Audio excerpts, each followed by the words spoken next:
You just write like an algorithm to just like remove those snippets of audio from. Yeah, write a fucking algorithm. You vibe code it. Hello, De Niro Nation, and welcome to Our Hero De Niro, the only podcast watching and recapping Robert De Niro's entire filmography in random order. I'm Mike, joined by my co-host Mike. No relation.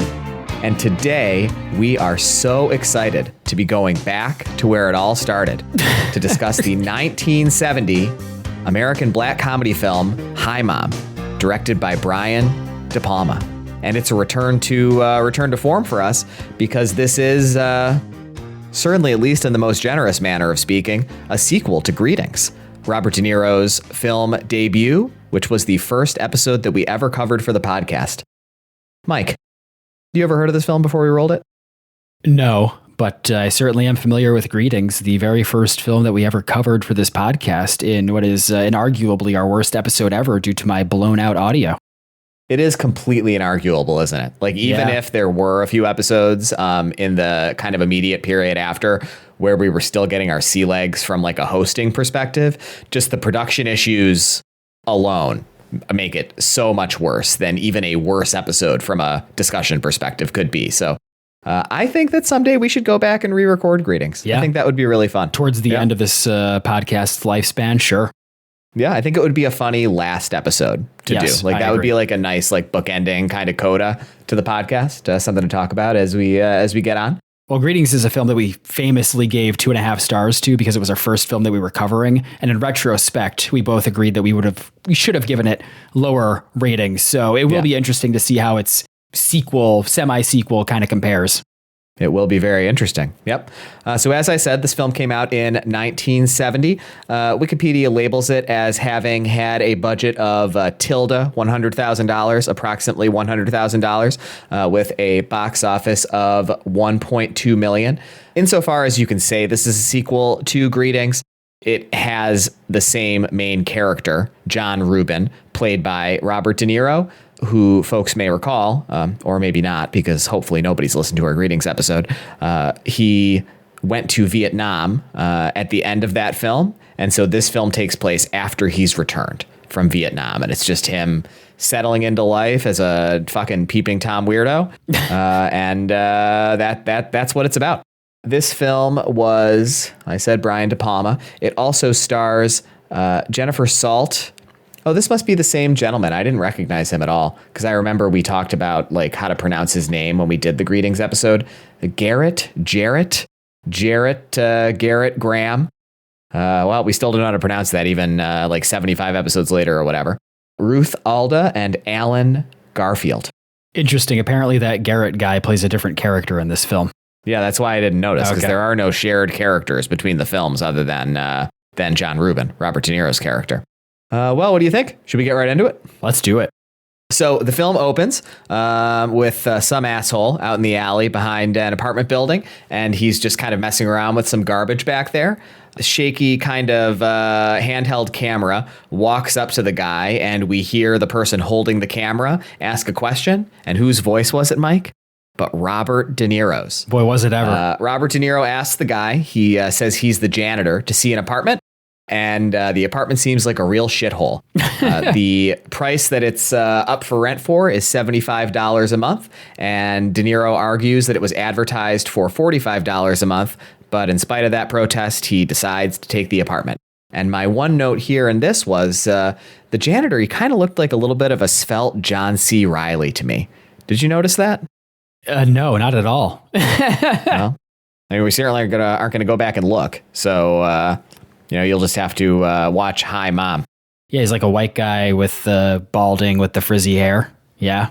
Yeah, that's what John C. Reilly looks like. Sure, I just didn't make that comparison. I think they're more... He also had kind of John C. Reilly's face, though. Oh, okay. I just had something else I was going to say, but I lost it. I have something else. Go ahead. The De Niro face reveal. Were you going to... Oh, of course. Yeah, you're right. Yep. When was the De Niro face reveal, Mike? Had that clocked at 2 minutes and 42 seconds. It's nice. Robert De Niro is in this film a lot. Yeah. Basically for the whole time.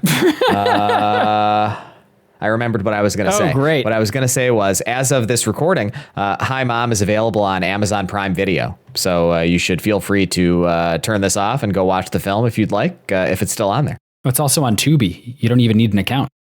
Oh, I didn't watch it on Tubi. Did you watch it on Tubi? I watched it on Tubi. I just had it on my browser, my monitor. I watched it on Amazon Prime Video on my TV. You know, all of those streaming apps suck in browser, though. So Yes. we've talked about that on the podcast. That's Yeah. what's the word? Tale as What's the old as term? That's settled law. Canon law. Whatever. That's canon law. Title card. And I wrote here, I really like the rhythm of this film so far. Were you feeling when the title card like started 5 that you were minutes kind of in. enjoying the rhythm of the film? It had a nice rhythm. For the There were a first lot of scene. kind of fast cuts, like I liked the shaky cam. I thought it was nice. It was nice. You talking about the entire film or just the opening? Oh no, in the end I didn't like the rhythm of the film. Oh, It was okay. just the way I felt at this moment Gotcha. after the first 5 minutes. Okay, sure. Yeah, 5 minutes in. Yeah, I was totally on board. Yep. So the title card happens, and then we get kind of a goofy, like Brady Bunch style opening. But the way that the Brady Bunch different faces are arranged they are the windows of the apartment across the street from the shitty apartment that John has rented. Just a reminder for folks who may not recall or more likely have not seen Greetings, the character of John Rubin, Robert De Niro's character in Greetings, is a very voyeuristic, like peeping Tom pervert weirdo. Yeah, he's a real And freak. That is essentially what the entire first half of this film is about him sexually assaulting women by filming them without their knowledge or consent with his camera from his apartment across the street. We see a montage of him. He's out looking for someone to sell his work to, these weird, creepy photographs he's taking. And I wrote here, I really like his look in this movie. He was really cool, like his vibe. He's wearing like this kind of like very shabby, like sort of professorial, like very soft fabric blazer with like a plaid brightly colored shirt and a tie that really does not work for that combination of articles. Like the tie was like the exact same texture as the jacket for some reason. And I thought it was really cool. Did you like his look in this film? Yeah, he looks really sharp. He looks really handsome. Ladies, let that be a lesson to not ignore your short kings out there. I mean, De Niro, I just Googled De Niro's height just to double check, and Google is so full of shit when it comes to celebrity heights because it says that he's 5'10". The hell he was in that film. Yeah, I don't believe that he's 5'10". Yeah, he's got to be like 5'6", 5'7" in High Mom, but regardless, he looks great, Maybe he's gotten a lot taller since then. That's what happens when people get older. They generally get taller. That's true. That makes a lot of sense. Yeah. So we see John. He goes and visits it seems like some kind of a porno production company or like a porno agency or something.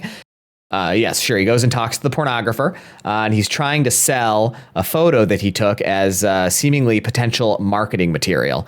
He explains to the guy that he does what he calls, quote, peep art, his weird voyeuristic photography of unwitting people. And he takes the guy who he's trying to sell his stuff to out to peep with him, and he's got a telescope that he's using to look into an apartment window, and the guy is really taken with this, the porno producer guy, and he tells him he's going to give him $2,000 to fund him buying whatever equipment he needs to buy to do this. He's going to buy him a proper zoom lens. There you go. Yep. We see a scene of John shopping for stuff that he's going to fund with the $2,000. And we see a lady shopping there who's learning how to use a video camera. And we get kind of a fun shot. There's some fun cinematography in this film. We get like a fun shot that is from the vantage point of the lens that the woman is supposed to be looking through the viewfinder into. And she's like doing the zoom. And I thought that was kind of neat. Yeah, there's some really fun cinematography in this film. A lot of like first person shots and shots, through the cameras. So you're getting that voyeuristic perspective. It's neat. Yep. De Niro goes home and we see him peeping using his new camera, and he's just looking through the windows in the apartment across the street. There's lots of scantily clad ladies. He sees a guy tear down some posters and put up a new poster. He watches another lady get photographed in her apartment. Everybody has cameras. I could not figure out like what this was supposed to mean thematically, but I feel like the cameras have to be some sort of a symbol or a motif or something. But I guess let me just ask you right now, do you fucking have any idea what this movie is about? Because at the end of this, I cannot for the life of me figure out like what De Palma is trying to say in this film. Yeah, I think there are some broad themes in this film, but I think this is a conversation we should hold off on until later because of the direction the plot goes. I think Yes. it becomes I more still muddled. didn't know what it meant in the first half, but like, yeah, the abrupt pivot 3/5 of the way through did not help my understanding of like what this film was supposed to be about. It seemed like it's supposed to be about a lot, and by extension about nothing, because Right. I think De Palma may have bitten off a little bit more than he could chew with the things that he wants it to be about are pretty weighty subject matter that I think maybe require a little bit more focus to have justice done to them. But we'll get there.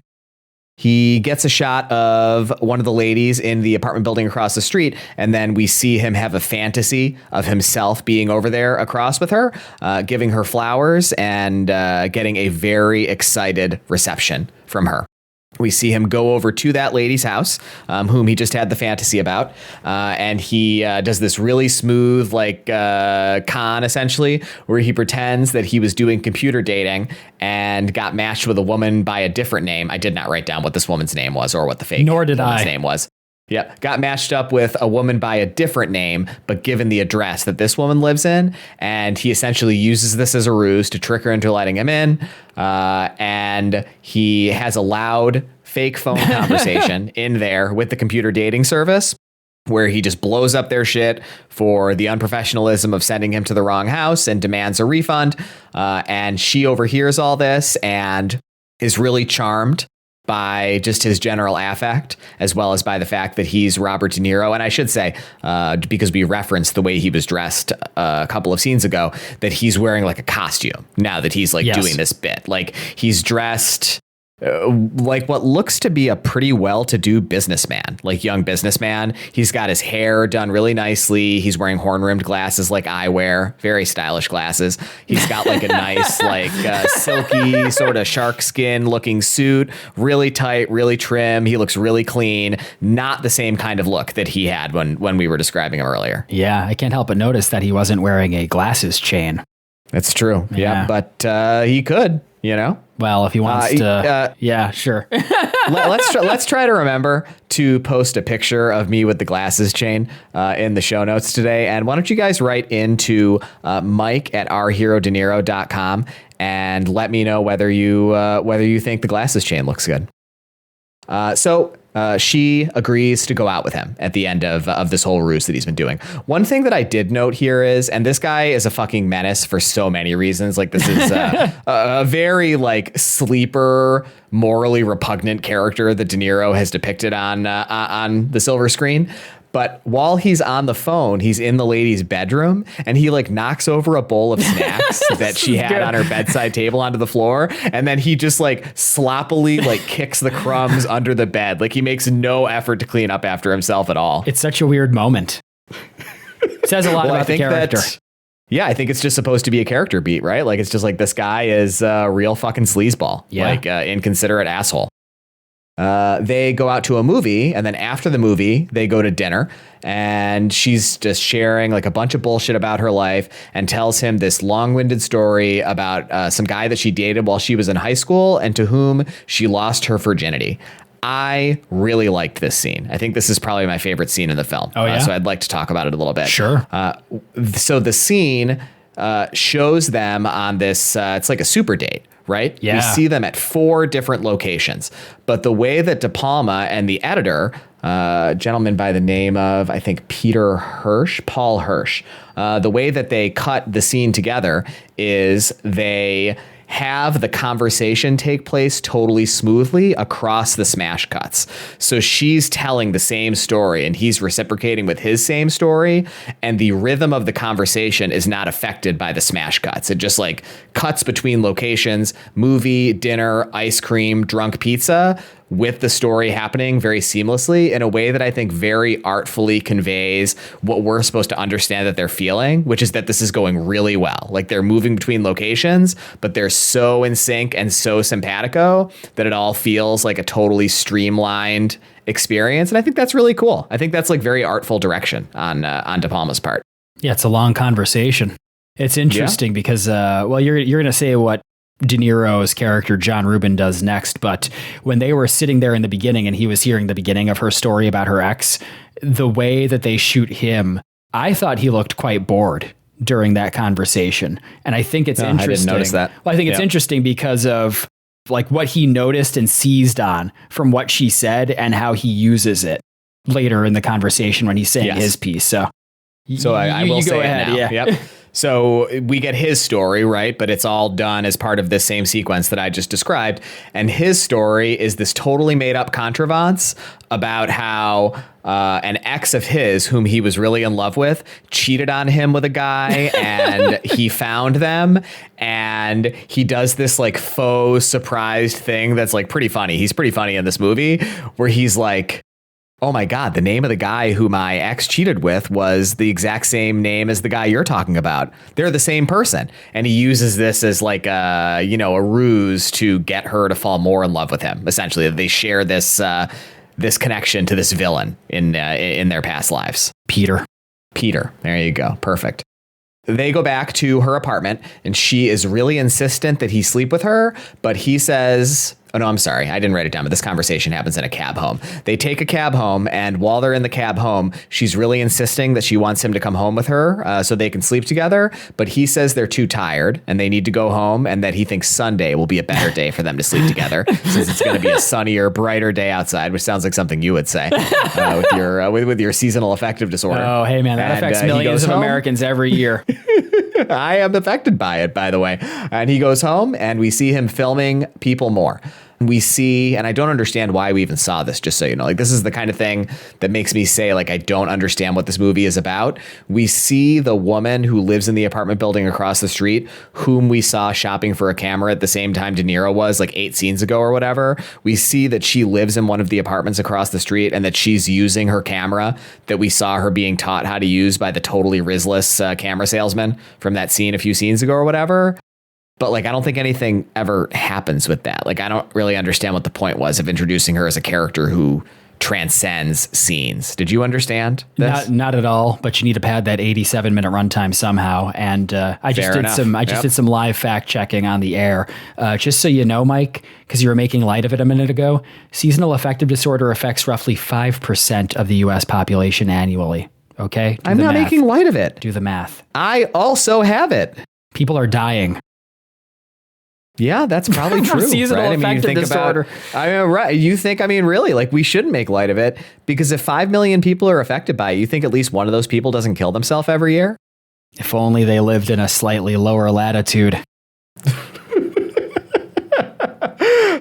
So De Niro goes shopping again. I think he bought a television in this scene, which I really didn't understand because I think we see him buy another TV in like a few more scenes, but like whatever, who cares? And as he comes out of the store, we see footage shot in black and white, like on a different camera of people promoting a play called Be Black Baby. And the play is, and we're going to talk about the play because we're going to talk about the play. Even a little bit. But at this point, we're given to understand as viewers that the play is essentially this performance art where people volunteer to be painted black, to have their whole bodies painted black so they can experience what it's like to, quote, be black in America. We see footage of the play people getting into arguments with well-intentioned but maybe like virtue signaling, like affluent, quote unquote, liberal white people. Yeah. And while they're having this argument in the background, we see a stick up, a murder, and robbery take place. I'm just calling these things out that I noticed because they were things that I wrote down while they were happening because I thought at the end, surely with the power of retrospect and the totality of having seen like all 87 minutes of this film, I could construct, some sort of coherent thematic framework out of all of these like motifs that take place throughout the film. But I'm never really going to be able to. So like, I'm sure there's meant to be some thematic significance to the fact that while these like play people argue with well-intentioned white people about whether they are sufficiently sympathetic to the black experience, we like see somebody get murdered in the background and nobody notices that. Like De Palma is probably trying to make some kind of observation about society that I just don't understand. I don't know. Yeah, it's a disjointed movie. It's very episodic, so it feels thematically disjointed. Even though, you can tell De Palma's trying to satirize a lot in a little runtime through the lived experience of the John Rubin character, essentially. And what a lived experience it is. What a character. We see John rehearsing how he's going to seduce that girl who wanted to sleep with him the other day. And we see him do this really complicated setup that I didn't understand what he was doing with when he was doing it. But obviously now with retrospect, I do understand. So I'll just explain it. He sets up his camera connected to a clock in his apartment. And something about the way he has his camera hooked up to the clock is essentially putting it on like a timer to turn on at a certain time. And he also has a bright, vivid red light bulb hooked up to that exact same like timing mechanism, whatever he set up. And so when the camera turns on, he is going to be able to look across the street in his window and see that the camera is on. And so that's when he knows that he can start having hanky panky with his poor victim whom he's assaulting, so that he can get the coitus on film. You really couldn't make this movie today. Yeah, you definitely couldn't. John would be in prison for decades.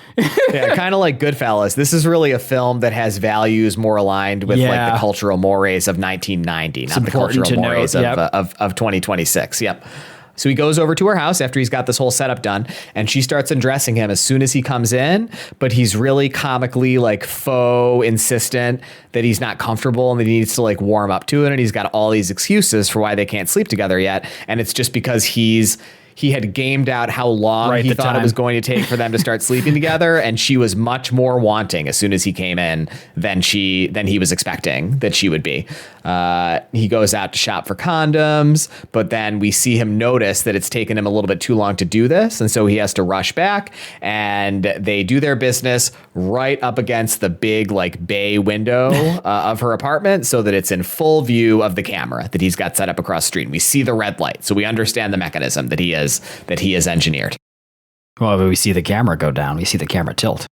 I didn't notice that, actually. Oh, you didn't? No, I mean, I know that it happened, obviously, because of what I'm going to describe happened in the next scene, but I did not note that we saw that it happened before it's revealed in the scene. Gotcha. Okay. Yeah, we cut from John making the hanky panky over to his apartment, and you see the camera just slowly tilt down at a lower level. Oh, there you go. So, to your comment, we see him go and see the porno producer to show the footage to him, but just before anything at all salacious happened, the camera shifted down and didn't capture any of the footage that he'd meant for it to capture. He goes to sell his camera to buy a TV for some reason. I did not understand this at all. Why did he go to sell the camera? Like, what did he need the TV for? I did not understand either. Okay, great. And we see him audition for the play. And he is auditioning to play the role of a cop, and he's offered the role. And so this is where the narrative shifts. And just to make sure that people understand the rhythm of this film, we're probably only 60% done with it at this point. Yes. So like, it's only going to take me 45 seconds to describe what happens in the rest of the film, because it's like this weird, like, it's this very weird, like postmodern, like sensory experience, I guess I would describe it as. Like, it's very, very strange. It's extremely experimental. I do not think the experiment was a success, but we can talk about it during our final thoughts. Tell us about it, man. Tell us about this experience. So we essentially see the play happening, right? And so here is what the play is. So the play is that they do the play, like the actors are up on a stage performing the play, and the audience is there to watch the play. And then De Niro, as an actor in the play, but pretending to be a real police officer, comes in and breaks up the play really racistly. Like, a lot of violent language. He says the N-word a lot of times. Like, just like he's playing the role of a racist cop, but it's like performance art that the people who are putting the play on are doing that essentially makes the audience unwitting participants in this like play around the play, this like racial allegory that they're doing.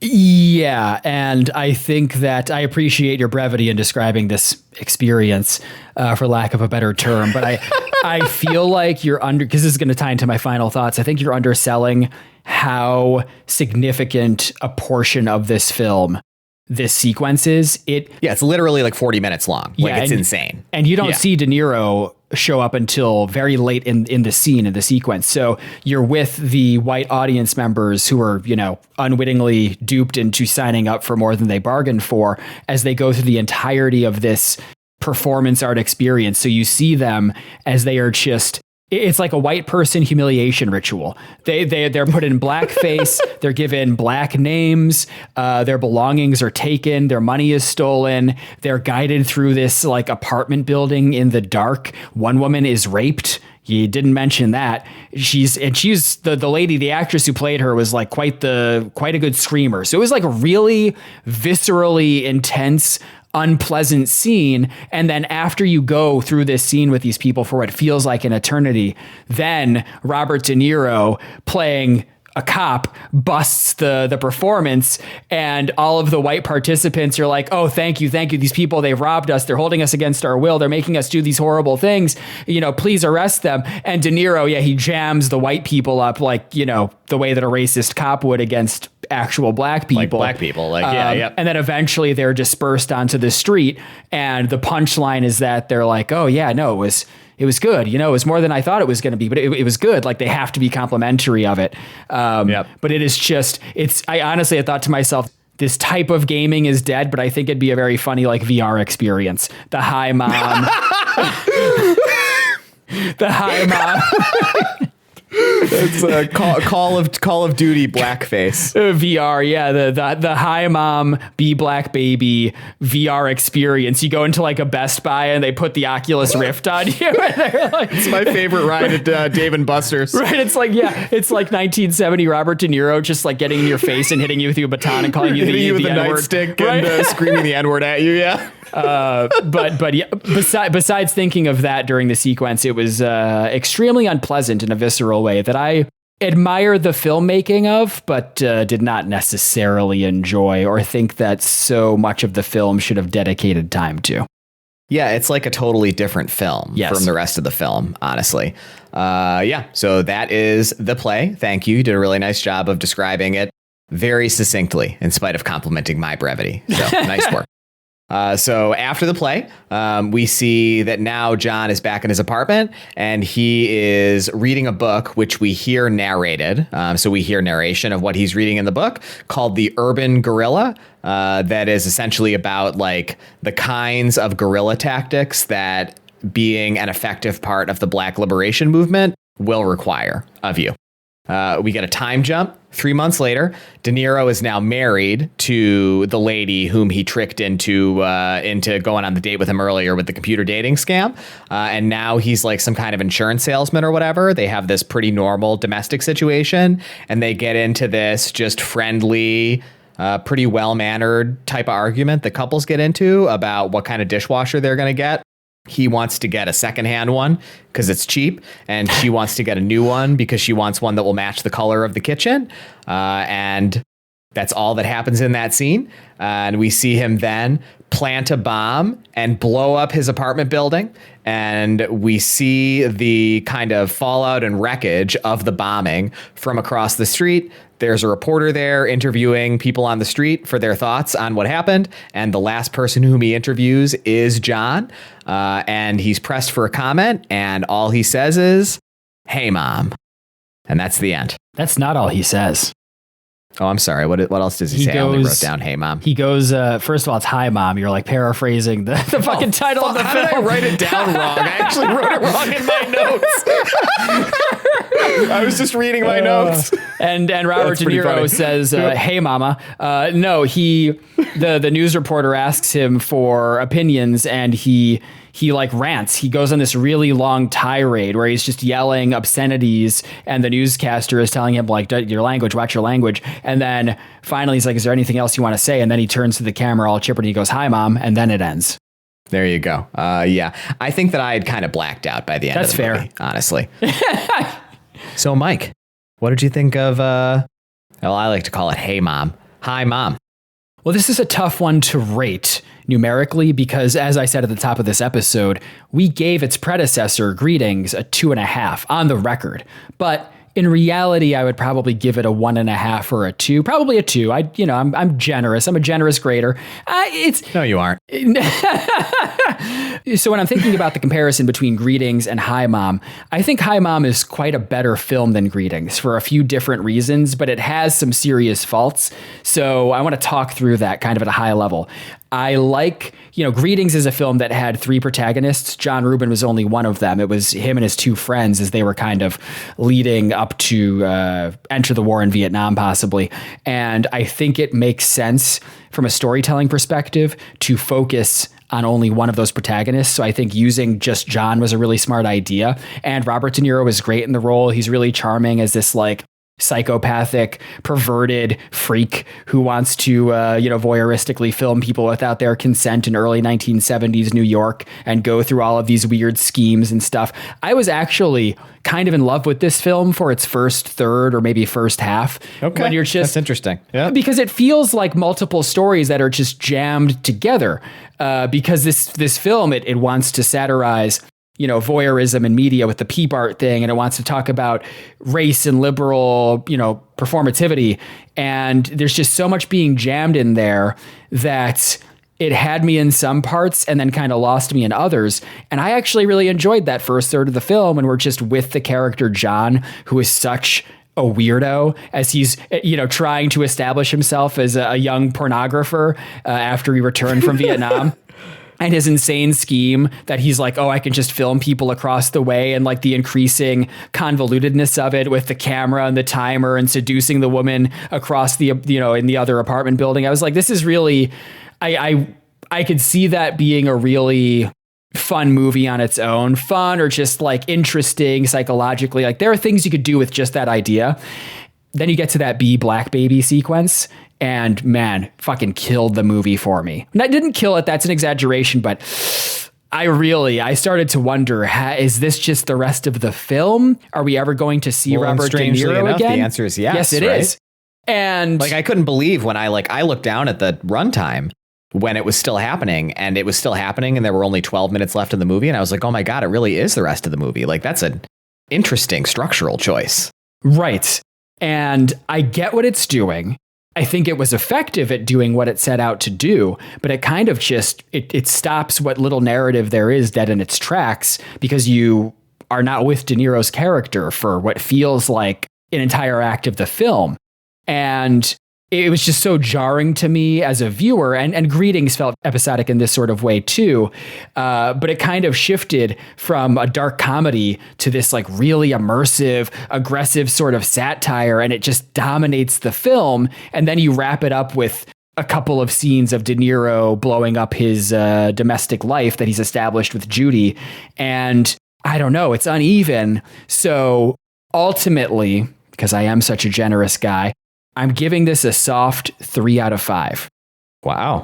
When it hit, it really hit for me. But when it didn't hit, it really didn't hit for me. So it's really like kind of on that cusp.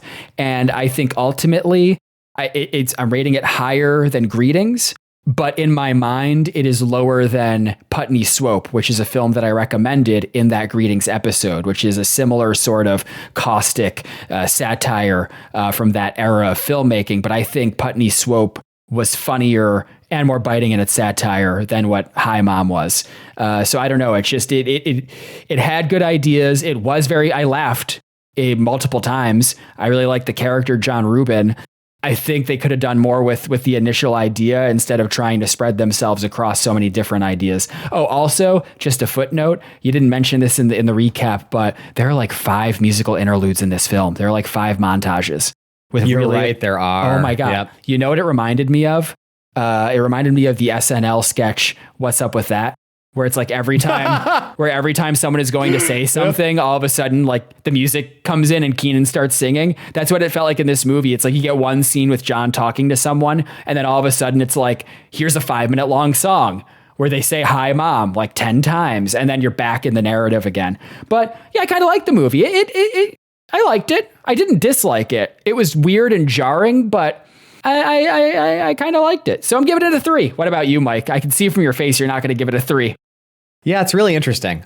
So I will say, now I thought about Putney Swope a lot while I was watching this film, and I unfavorably compared this film to Putney Swope a lot of times while I was watching it. So I appreciate that comparison.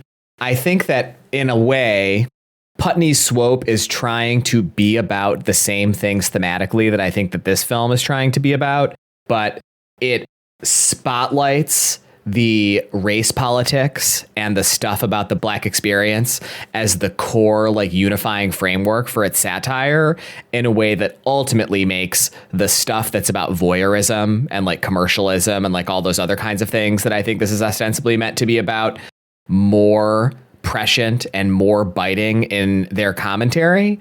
Like, you know what I thought about a lot while I was watching this film was the really long, protracted sequence in Putney Swope of the topless women jumping on the airplane. Yeah. And I think that thematically, you know, what... I'm sorry, what's the director's name of Putney Swope? Wasn't it He's Robert Downey Jr.'s father, isn't he? Yeah. Oh, it's Robert Downey Sr., that's right. Yeah. That's an easy one to remember. Yeah, how could I have forgotten his father's name? His name is literally Junior. Yeah, you and I. What was his dad's name? name? You and I are both juniors. No, not me. I have a different middle initial. Oh. And you're not a junior either. You're the second. I'm the second. Totally different Whatever. thing. I mean, come on. I'm not going to fucking fight someone if they call me a junior. Yeah? I'm going to start calling you Junior. Oh, man. I'll start calling you Corrado after Junior Soprano. It'll be like a really inside baseball reference. It'd be fun if I had a son to give him a name that like had the initials JR and then called him Junior. Wouldn't that be that's quite sick, honestly. It's a really good idea. That's some John Rubin level scheming right there. Yeah. You know, JR, that's also his initials. Holy John Rubin. shit. So really it works on so many levels. Like, yeah, he's a JR. John Rubin back at you. Yeah, I don't know. So suffice it to say, I really jibe with your comparison to Putney Swope. I think it's well said. But in general, I don't think I agree with you. There's a lot artistically that I appreciate about this film. I loved the artistry in the kind of first act that's mostly about John. Loved De Niro in this role. He's incredibly charismatic. All of his costuming is really, really cool. He looks really good at this stage in his career. It's like really nice to look at, and it's a joy to see him on the screen. He performs this role really, really well. It has incredible cinematography. Like, you know, you've made fun of me about this on the podcast many times before. A lot of times I don't even notice the cinematography when I'm watching a film, but this had some of my favorite cinematography of a film that we have seen for the podcast. And that transcends the two halves of the film. Even in the play portion of the film, which has cinematography that I find a lot less enjoyable, that is the intent. Right. Yeah. And it's very effective at what De Palma is trying to do with those choices. But I don't like the character of John Rubin at all. I find him completely repugnant in a way that's pretty uninteresting to me. And when a character makes me feel that way, what I want to fall back on to try to appreciate the art in its own right is some understanding of like what the intended commentary is, like what is the subtext here. And I do not understand. Like how does John fit into the play? I understand the play, right? And then I think that at the end, we see him essentially radicalized by the play, right? But the way that he is radicalized is in the most like milquetoast, like just along for the ride. Like he doesn't really have any thoughts or feelings about what he's really doing way, right? To your point about his monologue to the reporter at the end, and then his final comment just being "Hi, Mom."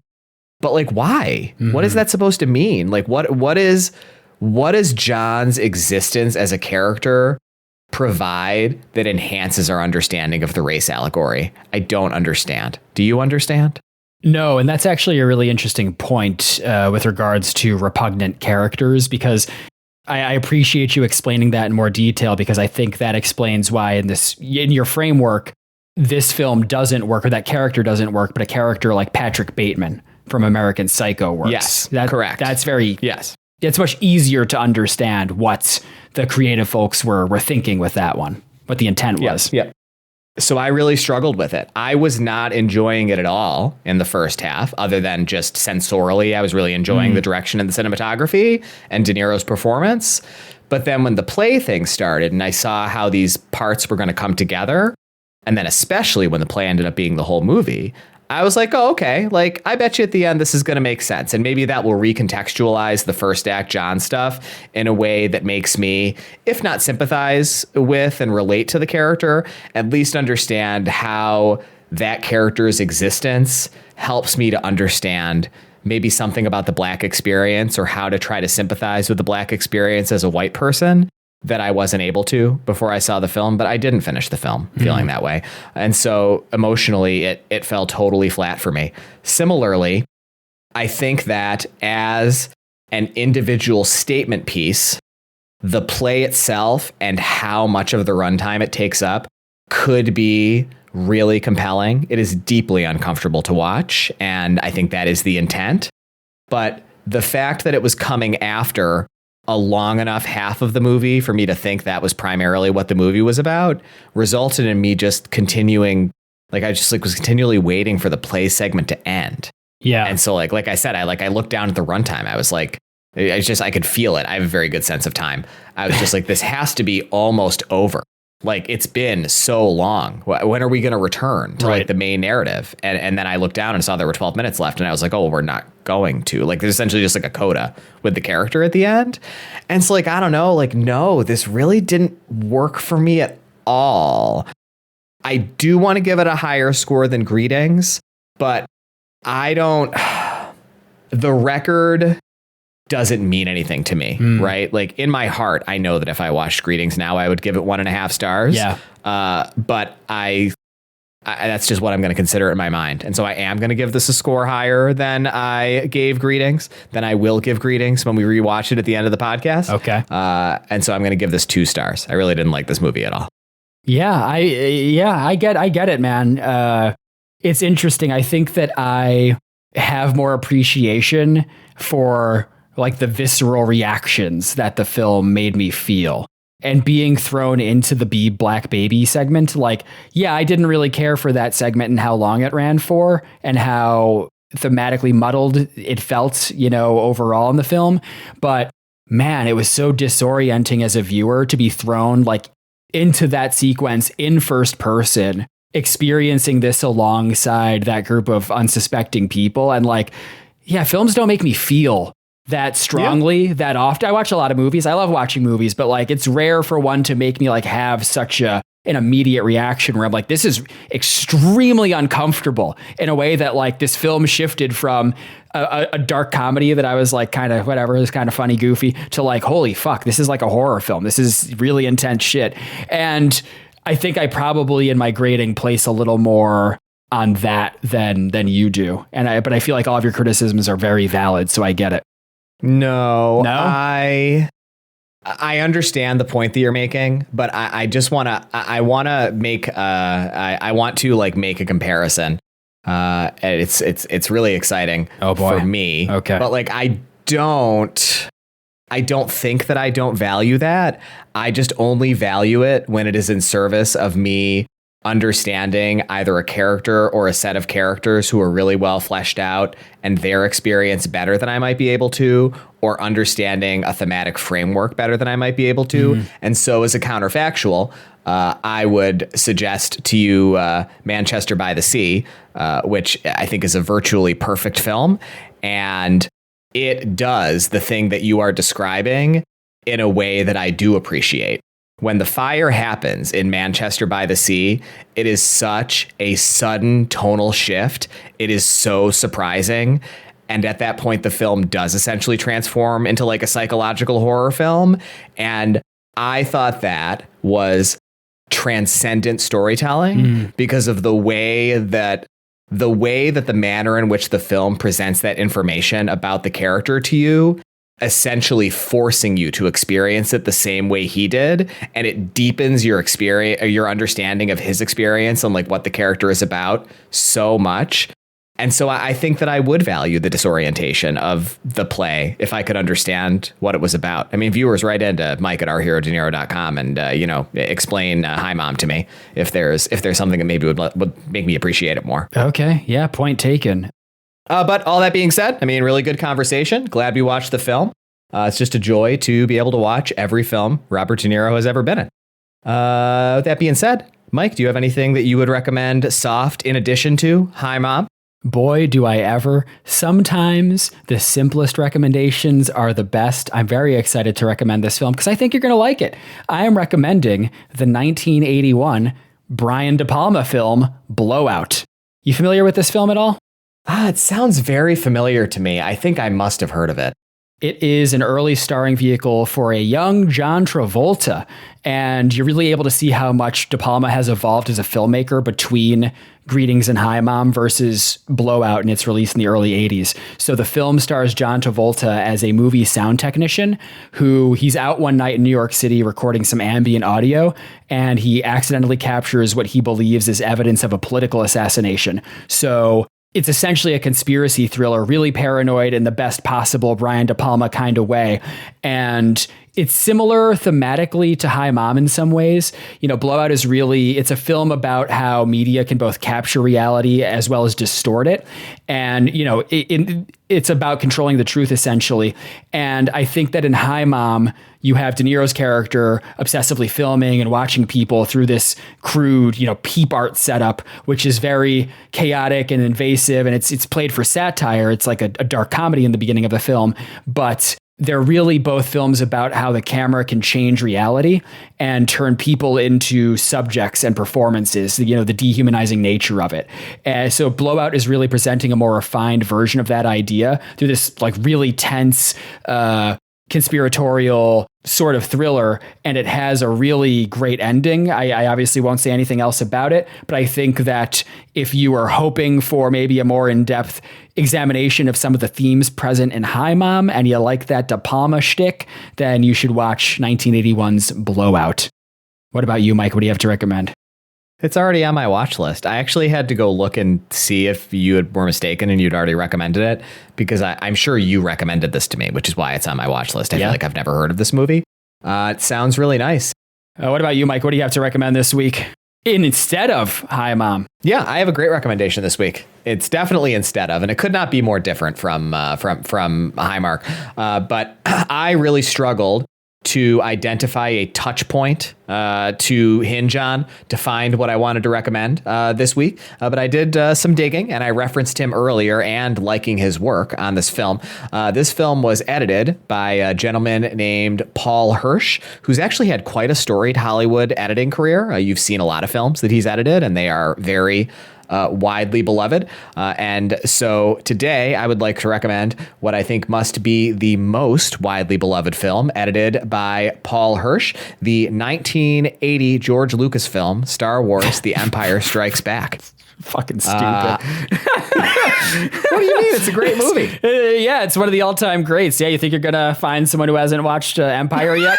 It is a pretty funny recommendation. Listen, okay? So here's what I'm going to do to spruce this recommendation up a little bit, okay? If you are the age that you probably are, if you are listening to this podcast, then, you probably have never seen The Empire Strikes Back despecialized. We've all grown up on the stupid fucking special edition Star Wars movies. And even before the special editions, the VHS tapes that they released were not quite the original theatrical cut of the films. A long time ago, like 11 or 12 years ago, if you wanted to watch authentic non-Disney Star Wars, you would watch what's called the despecialized editions. But a couple of years ago, even better versions of what the despecialized editions are trying to do came out that are these incredibly authentically done, essentially 4K rips of scans of original film reels that have been painstakingly tied together and refurbished by these folks who did these edits. And so there's edits of the 3 Star Wars films. There's 4K 77, 4K 80, and 4K 81, A New Hope, Empire Strikes Back, and Return of the Jedi.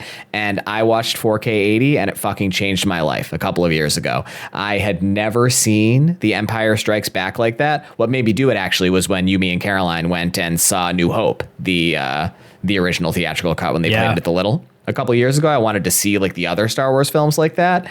And it was such an incredibly cool way to watch the film. And if you Google 4K 80, you can find it to download. It's a very big file because it's 4K, but I would strongly recommend, even if you have seen The Empire Strikes Back, to find 4K 80 and watch it that way because it was a really special experience.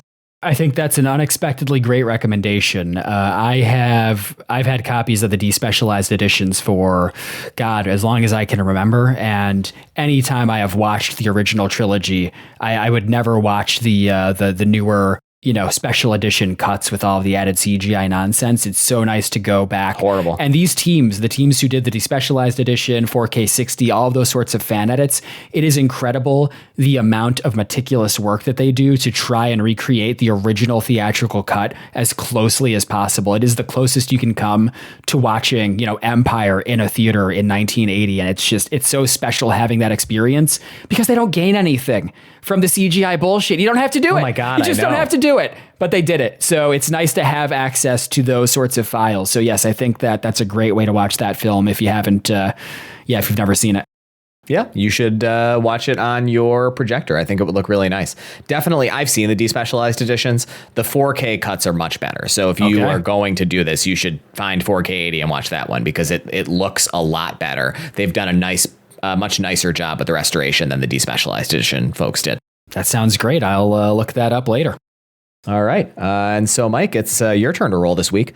What are you hoping to roll, buddy? It's terrifying. Really, I'd love to roll Limitless because I would love to just have that experience of watching and talking about Limitless with you, all the Bradley Cooper talk we could have. But really, I Maestro himself. The Maestro himself, Philip's favorite movie. But really, I'd be happy with any of the shorter De Niro films. It's so rough when you have to recap a Killers of the Flower Moon or whatever, and it's like, oh my God, it's just like watching a fucking TV series. So let's see. Limitless is number 37. And with that in mind, I'm going to roll now.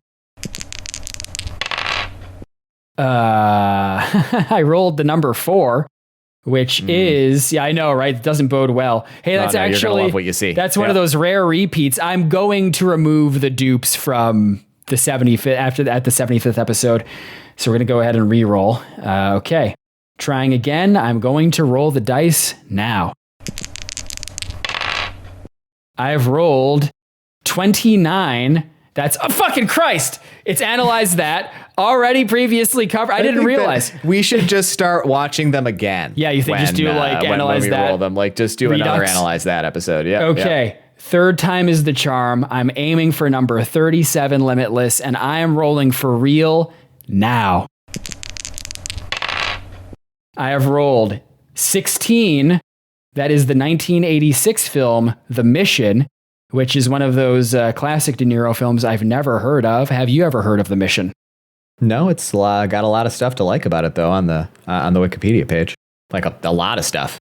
So this is a 1986 British historical drama film directed by Roland Jaffe from a screenplay by Robert Bolt, starring Robert De Niro and Jeremy Irons, with a whole bunch of other people in supporting roles we'll get into in the episode. It's about the experiences of a Jesuit missionary in 18th century South America. Interesting. The film has been cited as one of the greatest religious films of all time, appearing in the Vatican Films List religion section and being number 1 on the Church Times' top 50 religious films list. Yeah, it won the Palme d'Or, and it was nominated for 7 Oscars. I think this is going to be like a good movie. Okay. Even if we don't really like it, I think it's probably going to be good. It's kind of exciting to roll a good movie. That is exciting. I'm excited. Yeah, that's nice, and right? It's only 2 hours and 5 minutes. It's only 2 hours long. Yes. So you still got a kind of short one. The price this is right. Kind of fucking the best of all worlds here. This is really nice. Okay, all right. I already have a great recommendation for this movie. Oh, do you really? Just based on the things that you said about it. Yeah? Okay. Yep. I mean, I think I know what it's going to be, if I'm being honest with you. It's going to be Silence. Don't see me. Oh, okay. Sorry. I don't want to. Cut that. Well, on that note, I guess it's time to hand it over to you to wrap it up. Oh, there you go. So I guess at this point, I'll say my thanks. I would like to thank you, loyal citizens of De Niro Nation, for joining us week in and week out on this crazy caper. I'd like to thank you, my co-host Mike, for doing this every week with me. My wife, Caroline, friend of the pod, wife of the pod, aka Bad Cree, for drawing our podcast art. And I would like to invite you to write us about literally anything at mike@ourherodeniro.com. And you can check out all kinds of stuff about our podcast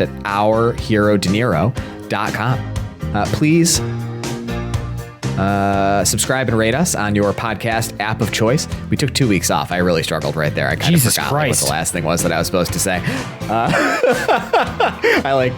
had a freeze moment. And I hope that you will join us next week as we watch 1986's The Mission. You don't link to all of our social media profiles in your website. No, but I will. Yeah. Okay. I will. By the time this comes out. Okay. It just made me think of it. Sure. I think I didn't know that I only had the few links on there that I have. I can picture the website. Okay. I made it. All right. Yeah. I'll put all the links on there. That was my call to action just now, to add all the links. Okay. So we don't need to use the All My Links page anymore. See you next week, everyone. Thanks, everybody.